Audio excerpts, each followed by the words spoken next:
Welcome to the Gina and Lawanda Show, two friends that talk about life issues and their involvement in ministry. Thank you for joining us. And now here's Gina and Lawanda. Hi, everybody. Welcome to the Gina and Lawanda Show. I am Gina Williams. And I'm Lawanda, and thank you so much for joining us today. So we want to talk about one of the things that I really enjoy talking about, and that is my absolute favorite charity, which is the House DC. But we're going to talk about it on a larger scale because the House DC is an amazing organization. We're going to be talking about it as we go along. But I think what I really want to talk about today is how the House DC got started, and actually, what it's been doing, what the challenges that are coming up that affect our staff every single day. But really, I love the story of how it got started because it got started because of one man's vision, and it was his vision of racial unity and racial reconciliation. And so, Lawanda, I would love for you to just talk about how the house got started, what it means, and then let's talk maybe a little bit about some of the issues that the house has faced since inception and what they're continuing to face even today. The problems might change, but the bottom line is the youth that go through the House DC have a very intense, serious set of problems that they are confronting every single day. And the beauty of the House DC is that they are there and ready to help the youth that come to the House DC tackle them every single day. So I would love to just get started with, tell us how the House DC got started and the vision that became the House DC. So it reminds me of you making a comment when we were doing the mentoring, and you talked about, what can a white person do? Can a white person, mentor in the inner city? And so when I think about how the house got started, one man who was white said that God was just dealing with his heart about race and race relations. And it was around 1996, Promise Keepers was coming to town, and one of their themes was racial reconciliation. And so he wanted to see if there was a way to partner with an African-American church where these two men's group could go to Promise Keepers together. And just him putting that out there allowed him to connect with someone at his church and meet up with an African-American church in the inner city of Washington, D.C., and this group went to Promise Keepers. They kept in touch after. They started to have conversations. And there's much more involved in that. But it was because of this one man who had this desire, who wanted to do something. He was not on staff at the church. He was just someone who attended. And from that, we can see just how the house has flourished. And he passed away a few years ago. And so when I think about how him being in heaven today and being able to really see the full fruit of his labor. And even over the years, he's been involved in the house. Over the years, he's been able to see, like, this has been amazing. And it's been an amazing ministry.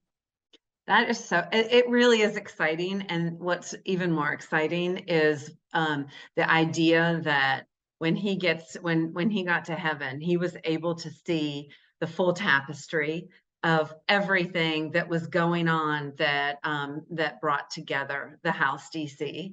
And there are so many stories, Lawanda. I mean, I know only some of them. You have lived these stories for the past 24 years. And you have Mr. Schott as, has this great vision. And he decides, and he goes and he talks to this church in DC, and they decide this is something they want to do. What were some of the roadblocks that came up?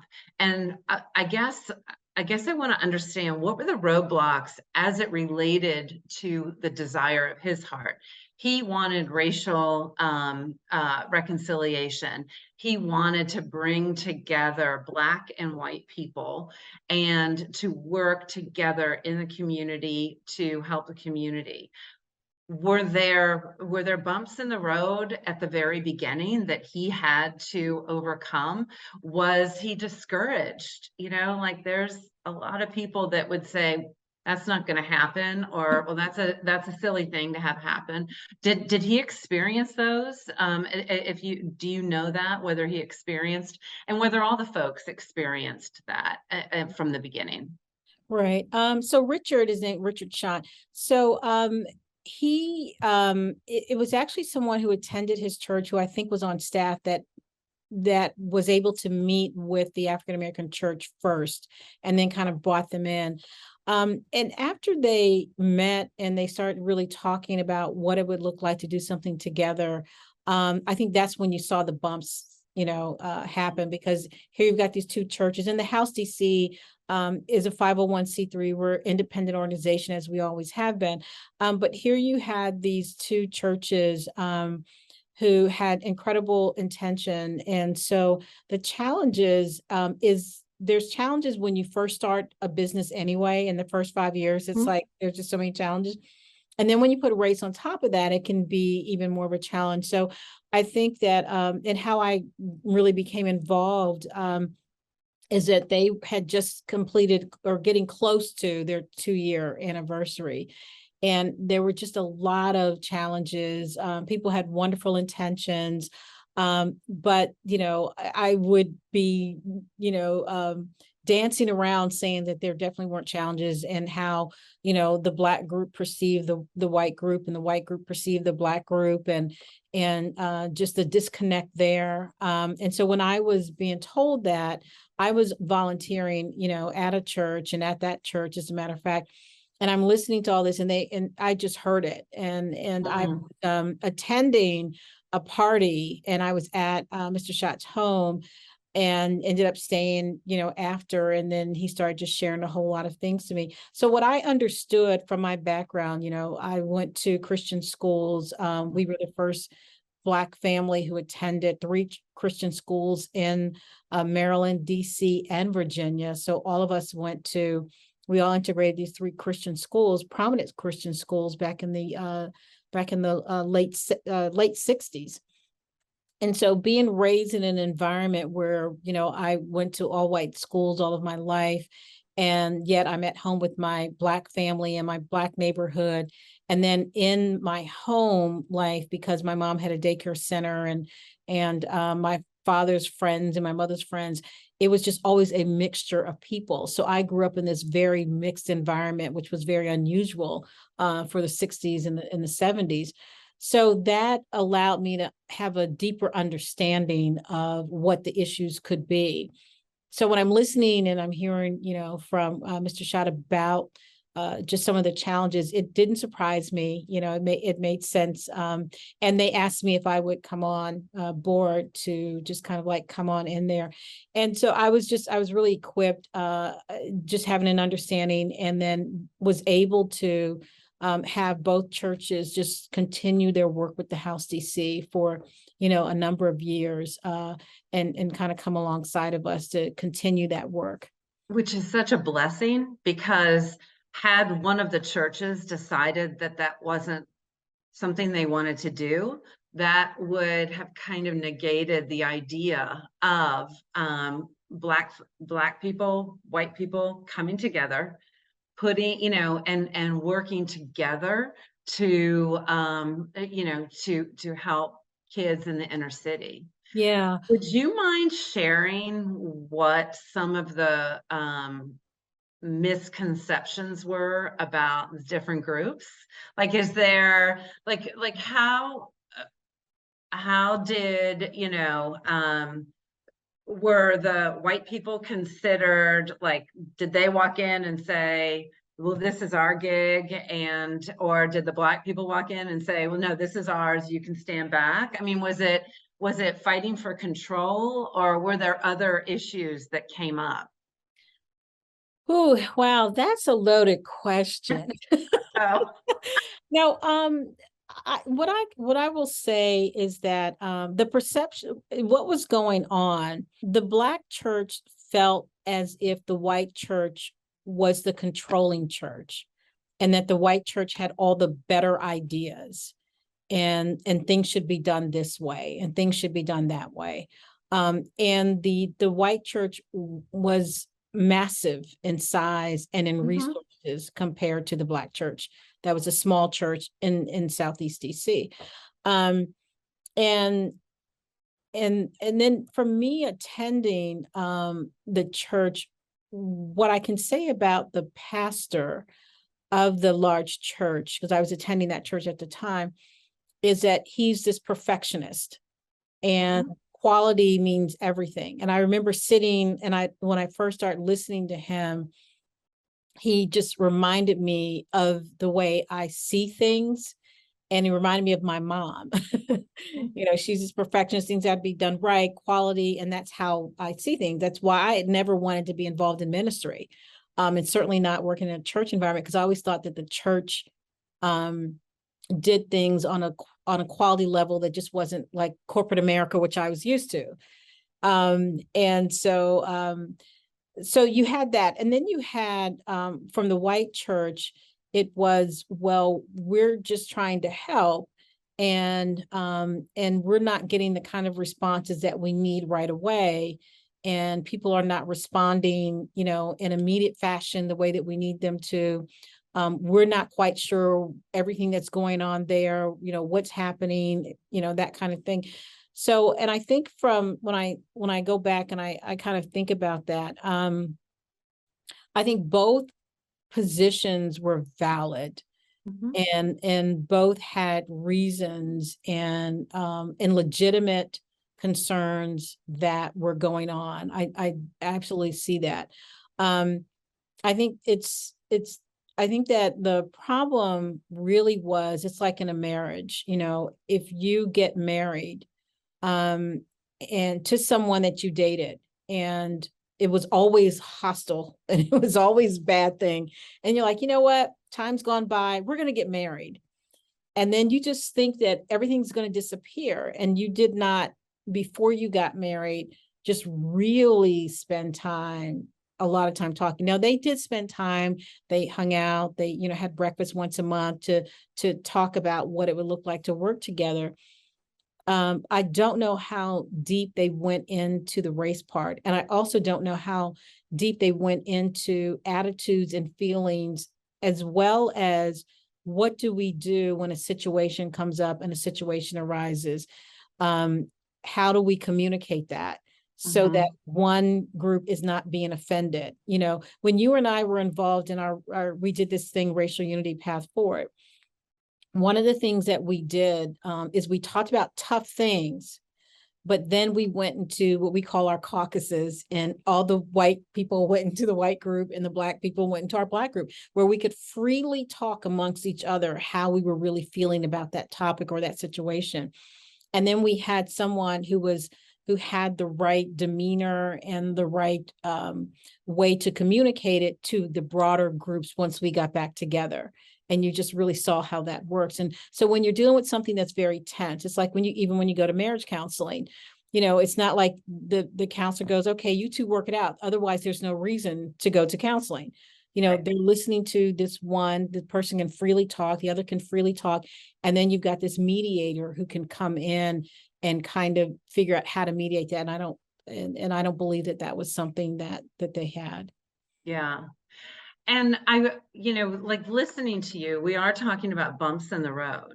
But even though there were those bumps in the road, obviously they were able to work them out. I mean, here we are still, successfully, wonderfully making a difference in the lives of youth in the same location, 24 years later. That's right. And how many, I don't know that there are that many nonprofits that can really talk about that. We are grassroots, and there's not a whole lot of glitz. We're not advertising, or it's just, but it keeps on keeping on making. And to me, that's the Lord. And so I love the idea of the bumps in the road, but then the bumps in the road being able to be smoothed out. Because, yeah, there were what the Black community thought, what the white community thought. They came together and they realized that there was a greater mission here. Right. And that mission was the Lord. And that was what they had in common. That's what these different folks had in common. And I love that thought that when you can get out of your own way and realize that there is a bigger mission here, those bumps were smoothed out. I'm not saying that they're not still there. They are still there. And a couple things I wanted to mention based on what you were talking about is, one, when my husband and I came to the House DC for the first time, we were one of the things that impressed me the most was how nice the facility was that you had. And you even mentioned that. You said, the rooms were nicely painted. There was, plants set up. And that's a perfectionist self that has carried over, LaWanda. That's your mom and now you. And it was a beautiful facility. And you know what? That's great. Those kids need to see that. They need to see, to take pride in, in their surroundings. And that is a wonderful thing that you've modeled. And that was something that really hit me right from the very beginning of my tour of the House DC. So I love that. I love that. The other thing is that to mention that there are things that we can continue to do, like when we talked about mentoring, and I think you mentioned it a little bit at the beginning, there was a part of me that was like, there is nothing that I can do in a Black community because I'm going to be looked at with suspicion. Why am I coming into here? Why do I care? And looking at what Richard Schott did,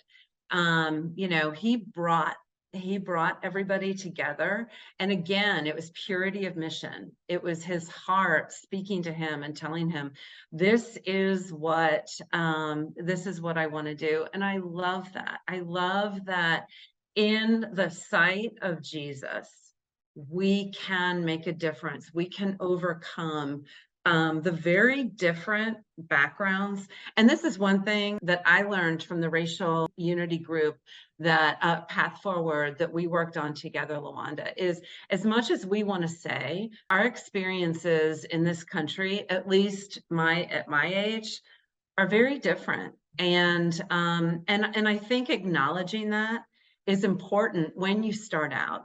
And you use the analogy of a marriage. That's one thing that in a marriage, that can be one of the biggest problems, is your family of origin. And you come into a marriage and your family of origins are different. Yeah. And it's okay to say that. It's not saying that something is better or worse. It's just saying it's different. And different experiences come in. And what you need to understand in that marriage is that you need to be respectful of the background that the other person came from. You need to respect it and you need to acknowledge it. And then you need to come together and make those families of origin work for your current situation. And the House DC has done that, in my opinion.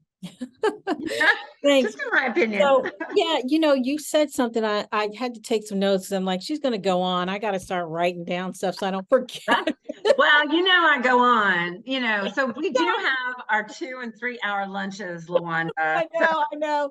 Hard for me to keep, I know. to a time frame. So one of the things that you said is just how long we've been here. I remember talking to one of the other co-founders, and there were a group of individuals, including the senior pastors at both churches, that was really, they were the key instrument to getting things going, because they both had strong personalities. They both were, about results. They both were aggressive. And so these two senior pastors of the church were really, really something, Ricky and Lon.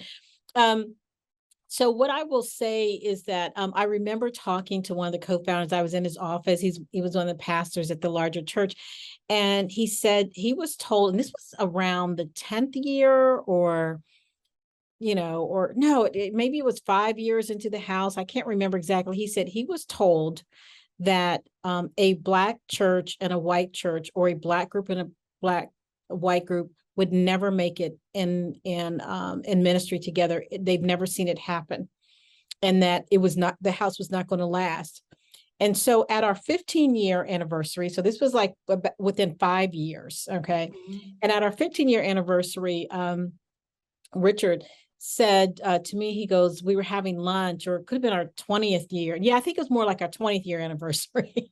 We were having lunch with him and his wife, Patty, and we were sitting down, and he said, he goes, yeah, we were told that this would never last, and that no one's ever seen something like this actually last.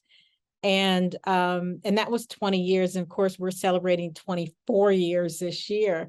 Mhm. And it's just been amazing how, and yeah, we've had people come and go, not the same people are involved. Our co-founders are all, doing their thing. And obviously one, passed away. But it has been incredible testament as to the power of the Holy Spirit, because the information they got was correct. Had it been left to us as an individual, then yes, it would not have lasted. But God knew when someone's season was up and when someone's season should come in. And he knew who could build the bridge and who had to establish the bridge and who had to keep it going, and make that connection. And so all of these things just kind of come into play, with that. So you talk about our place. So yes, my mother, Lucille Isabella King. Love it. Yeah, her last name was King. And my dad said, he says, after all these years, Lawanda, he says, I realized something. He goes, all this time we were married, he says, your mom thought her name was a title. He said she never understood it was a name. But she did. Things had to look right. They had to look good. And so that part of her is definitely in me. So yeah, when I came, I mean, I'm very big into painting, upkeep, pretty things. You can see kind of like I'm in my office today, Yeah. background, but I just felt like I didn't want people to think that just because we were in Southeast, it had to look like what they consider Southeast to look like. Exactly. And so over the years, we've just consistently kept up, and we consistently do things to try to make the space look really well. So yeah, that is something that, I brought with me of my mom's. And when you mentioned something about the communities doing something, there are people today that are engaged in conversations about race. And there are individuals that are treading lightly. And then there are individuals that they're not engaged in that conversation. And so, what I would say for either one of those, wherever someone is, the fact that you can come and you can just make a difference, and you can do something, you can support, organizations that are right near you, is an incredible blessing. I have to give an example of a woman who reached out to me a year ago. And she reached out to me and just kind of frustrated with where we are politically and where the country is headed, and just discouraged with, the church she was attending. And she moved to another church. And through all of that, she just said to me, after she got out how she felt, and this is a white woman, she says, so Lawanda, she says, what's going on at the house DC?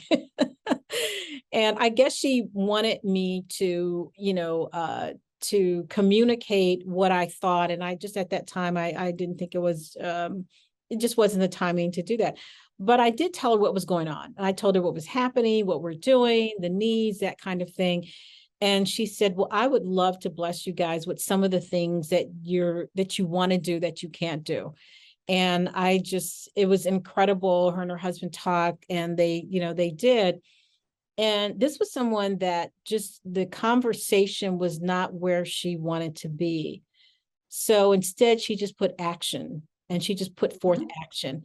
And so when you put forth action, you are really helping us feed kids, you're helping to provide a safe place, you're helping. And then you've got those other individuals that they want that conversation, they're ready for that, and they're putting forth those action.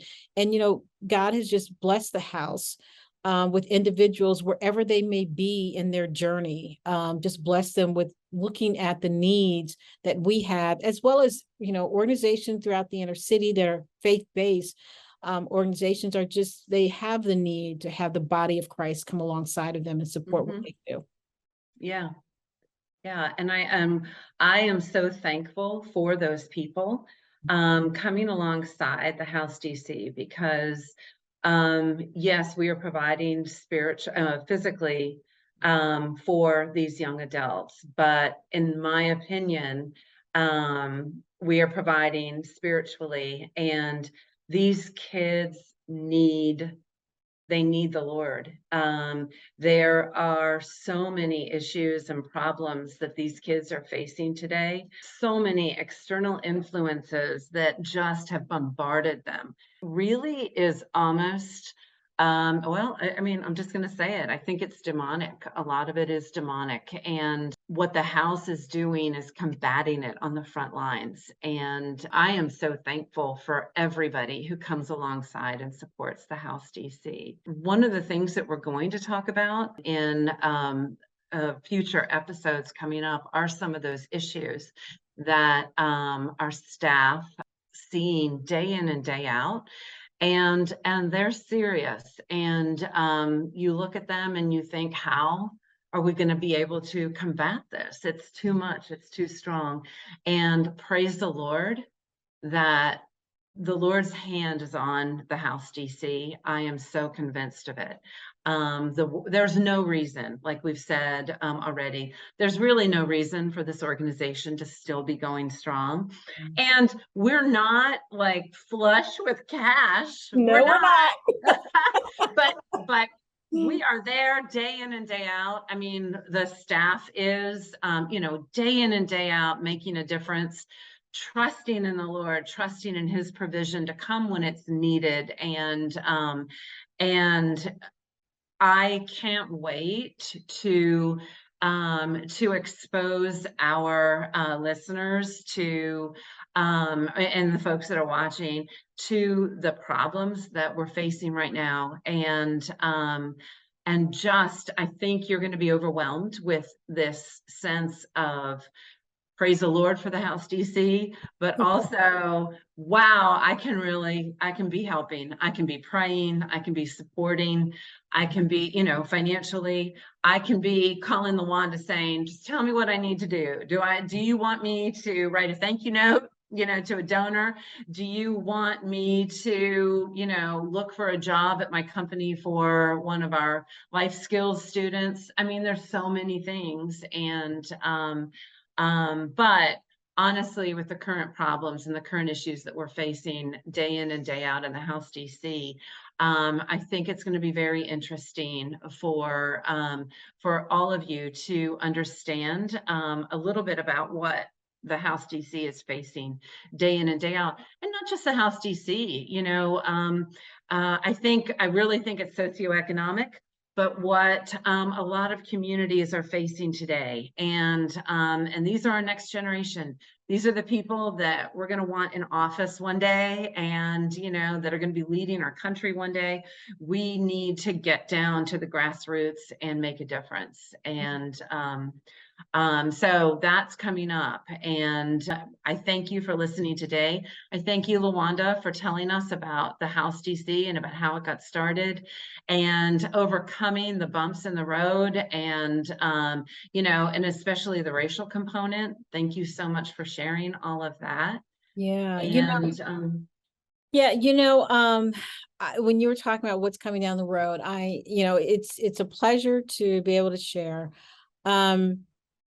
And I am excited that we're going to be talking about just some real serious stuff. We're talking about the legalization of marijuana and what has been going on in the community. We're going to talk about certain things that our young people are involved in, and throughout the country, the inner city, the rural areas, the small towns, with the music. and safety and witchcraft. But I think that we're going to get it like a really good overview with our next guest that we're going to have coming up next week.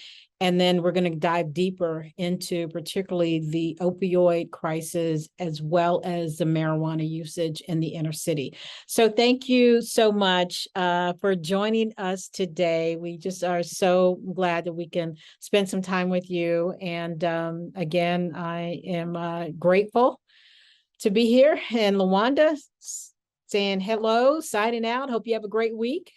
Thank you, and Gina too. But I will also remind you that if you want to help out at the House DC and make a donation, go to thehousedc.org, and we would be so appreciative. Thank you so much for your time, and we will talk to you soon. All right, bye-bye. Bye-bye.